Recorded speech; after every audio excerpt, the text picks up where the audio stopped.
October 1944, a transport of German prisoners of war arrived at Camp Algona in Iowa, their boots still dusty from North Africa and Europe, their uniforms bearing PW, stencils marking them as prisoners of war. They had been captured, processed, and shipped across the Atlantic. Now they were in the heartland of the United States, in a compound surrounded by barbed wire and guard towers, but with wide fields, recreation halls, and a strange new daily rhythm. These men belonged to the roughly 400,000 German soldiers held in United States camps by late 1944, across hundreds of sites in 46 states. Under the requirements of the Geneva Convention of 1929, they were entitled to shelter, adequate nutrition, medical care, and exercise and recreation opportunities. Camp records show that sports fields, day rooms, and libraries were part of the standard planning for large camps. One official report noted that in winter the men could shoot hoops and play basketball at the recreational center. At Camp Algona and other Midwest sites, the Germans arrived to a program of work and recreation. They helped with farming or camp maintenance during the day, and in the evenings they found themselves free to wander the recreation yard, visit the library, or join pickup games. One local Iowa report observed, sports were important. They liked soccer, but also played ping pong and tennis. The U.S. solved this problem by allowing guards to organize competitions and games between different camps. For the German POWs, this daily life was jarring. Back in Europe or North Africa, many had lived under strict military routine, battlefield pressure, and scarcity. Now they found wide open spaces, American cannons of thunder replaced by the bounce of a basketball, and guards who sometimes cheered from the sidelines. At one camp, the official recreation catalog noted that soccer, handball, and volleyball were standard, but for winter indoors, basketball was listed. One of the first things the POWs noticed was that Americans played their ball games with their hands. The Germans, raised on football, soccer, kicking a ball with their feet, found the American game odd. They chuckled at seeing guards and prisoners dribbling, passing and shooting instead of kicking. In the camp library, donated by the Young Men's Christian Association and Red Cross, they browsed English-language magazines showing this game called basketball, where you must not kick the ball but throw it with your hands. In the early weeks, German prisoners gathered on the sidelines, watching Americans in uniform or civilian volunteers play. They noted the speed of the game, the bounce of the ball, and the cheers from nearby stands. At Camp McCain in Mississippi, where some 7,000 Germans were interned, the camp newspaper reported athletic contests among barracks, including horseshoes, volleyball, and soccer, and the issuance of athletic shorts and shirts for games. While soccer dominated, the presence of diamond fields and general athletic equipment hints that the handball games, softball, baseball, but implicitly including basketball, existed. Slowly, the German POWs moved from spectators to participants. In the first month, they might have only stood on the court edge exchanging puzzled glances. But the equipment was available. Some came from YMCA shipments, some prisoner-made. One camp summary noted that basketballs, soccer balls, table tennis equipment, games were provided to prisoners. Thus, by the end of their initial weeks, they realized that this American ball-with-hands game was more than a curious novelty. It was a rhythm of the camp, an outlet, a competition, a place to sweat, shout, and feel alive. It marked the beginning of a cultural shift, from war-trained German soldier to reluctant athlete in a foreign land, from scoffing at Americans to stepping onto their courts. By December 1944, winter winds swept across the plains of Iowa, Kansas, and Texas, and outdoor soccer fields turned hard with frost. It was during these cold months that basketball began to move from curiosity to a favorite pastime among the German prisoners of war. Inside converted mess halls and recreation buildings, wooden floors were lined, hoops fashioned from scrap metal, and basketballs distributed by the Young Men's Christian Association, which supplied athletic equipment to prisoner of war camps under the supervision of the International Red Cross. Camp Algona's recreation log for that winter recorded weekly sport evenings, where basketball was listed beside table tennis and gymnastics. At Camp Concordia in Kansas, which held nearly 4,000 prisoners, American guards remembered that the Germans took to basketball faster than expected. They were disciplined, tall and quick learners. Camp newsletters noted how some prisoners began forming teams named after their home regions, Bavaria, Prussia, Saxony, and challenged one another in improvised leagues.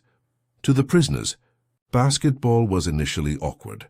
They laughed at its rules, a game where using the foot was a foul, where dribbling meant bouncing instead of kicking, and where the goal was to throw the ball through a high ring. Yet that awkwardness soon became fascination. The game's structure appealed to their soldiers' sense of discipline, precise movements, teamwork, strategy, and split-second timing. It also provided a kind of neutral ground. Within the barbed wire world of the camp, basketball offered a sense of equality. No rank or insignia mattered once the whistle blew.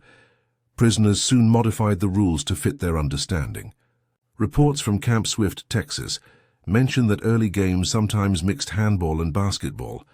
Prisoners dribbled a few times before pushing the ball forward, as in European handball. But by the spring of 1945, genuine basketball games were being held under American supervision, complete with referees and makeshift scoreboards. Guards even joined in, creating German-American friendship matches that drew crowds of both prisoners and camp staff.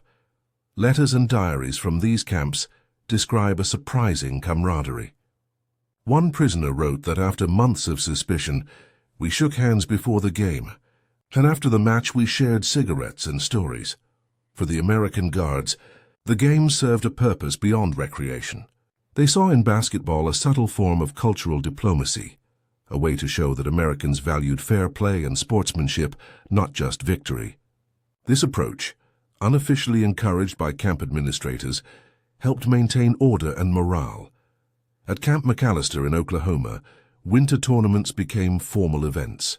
The prisoners painted banners, spectators clapped from benches built out of ration crates, and the final match ended with both teams saluting, not in military fashion, but as athletes.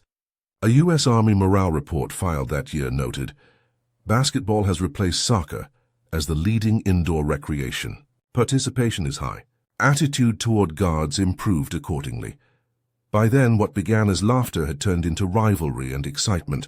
Some guards later recalled that the Germans were no longer mocking the Americans, they were competing to beat them.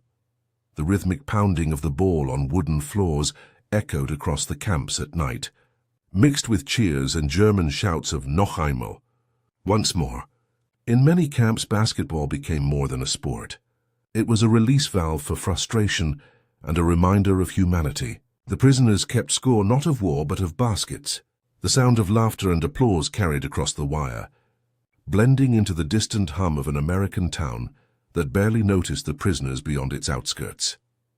As the months went on, basketball even found its way into official camp competitions sponsored by the War Prisoners' Aid Branch of the YMCA. Trophies fashioned from scrap metal or carved wood were awarded, and reports show that prisoners requested extra basketballs to replace worn-out ones. By mid-1945, the game was a fixture of camp life, proof that even in captivity, curiosity could turn to passion. By the winter of 1944, basketball had moved far beyond being an odd curiosity. Across the United States, German prisoner-of-war camps were turning it into one of their most organized and competitive activities. What had begun as a few clumsy games under the watchful eyes of amused guards now evolved into full-fledged leagues, complete with schedules, referees, spectators, and rivalries.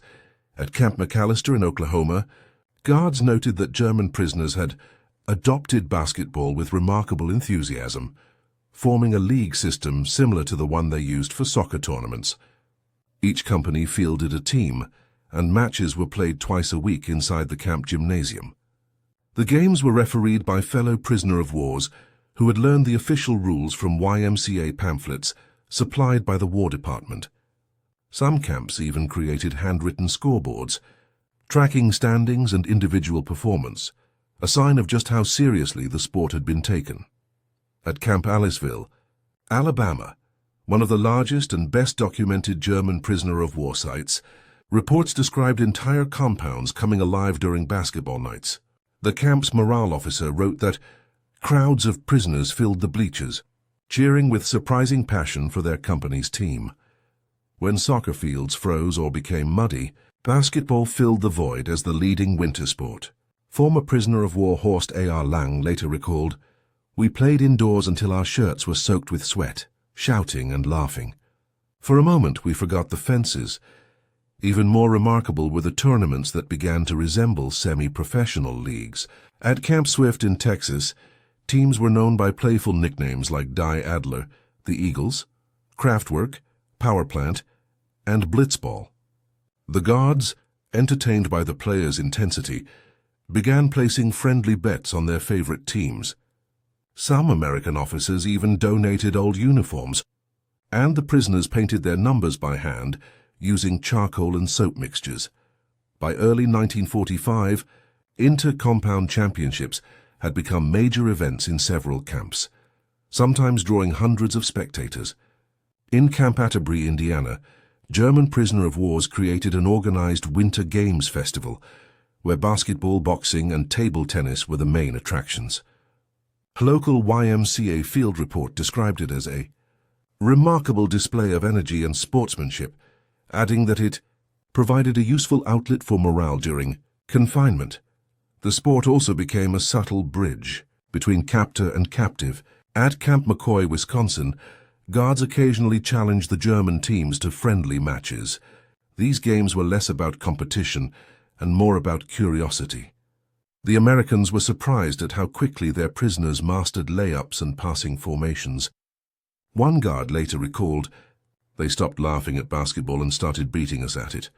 In Camp Housie, Texas, a small intercamp exhibition was even organized with visiting teams from nearby prisoner of war facilities. These games were permitted under supervision and often featured musical performances afterward. A rare moment of normalcy amid the tension of wartime. Camp newsletters documented these as the happiest days of the winter season. What made basketball special was not just the exercise, but the spirit it built. Prisoners who had once lived by strict hierarchy now collaborated across ranks, officers and enlisted men playing side by side. Matches were refereed fairly, victories celebrated humbly, and losses accepted with grace. For the Germans, this new game taught more than athletic skill. It revealed a slice of American culture they had once mocked, but now deeply respected.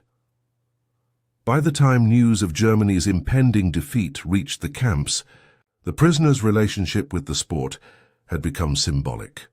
It represented everything they had learned from life in captivity: humility, teamwork, and the surprising humanity of their former enemies. As one prisoner of war later put it in his memoir, "We came to America as soldiers and left as sportsmen." When the war in Europe ended in May 1945, the atmosphere inside the American prisoner of war camps shifted overnight. The sense of tension and uncertainty gave way to cautious relief. Prisoners who had once counted the days until liberation now faced the slow process of repatriation. For many, that process would take months, even into 1946, as transport ships were organized and records verified. But one unexpected thing lingered: basketball. Long after the surrender of Germany, the makeshift court still echoed with the rhythmic bounce of the ball. Guards noticed that even those who had grown restless waiting to return home still played daily. Camp newsletters reported that basketball remains the most active recreation across several compounds. In some camps, the final tournaments before closure were held as farewell events, where the best teams competed for symbolic titles like Camp Champions of '45. At Camp Clinton, Mississippi, guards remembered a farewell game held in June 1945 between a German all-star team and a squad of American guards. The match ended in laughter, handshakes, and mutual respect. Photographs captured smiling men, former enemies, sharing a sport that had bridged two worlds. One American officer later wrote that the game did more for peace than a dozen lectures on democracy ever could. When the Germans finally boarded ships back to Europe, many carried memories of basketball as one of the few bright spots in captivity, and in a quiet but meaningful way, the sport followed them home. In the late 1940s, basketball began to spread across post-war Germany at an unprecedented pace. While the sport had existed before the war, it was limited mostly to universities and American military bases.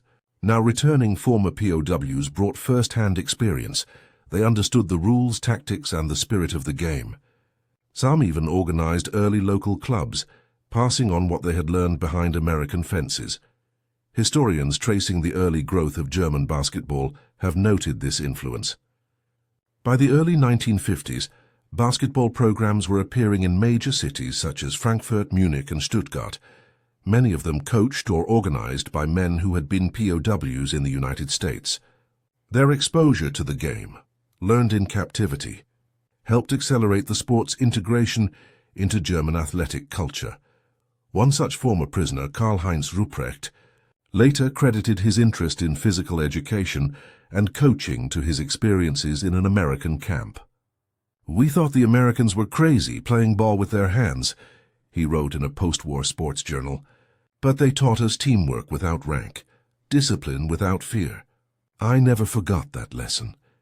Even those who did not continue playing carried the memory of what basketball had represented, a brief escape from war's destruction, a window into another culture, and a reminder that even in confinement, humanity could persist.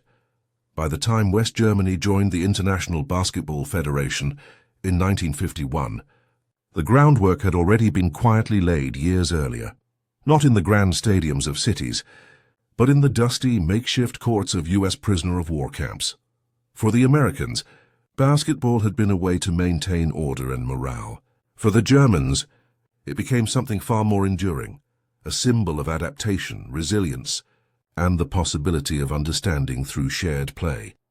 In a war defined by hatred and destruction, it was ironic and deeply human that one of the most lasting connections between former enemies was forged not on the battlefield, but on a basketball court.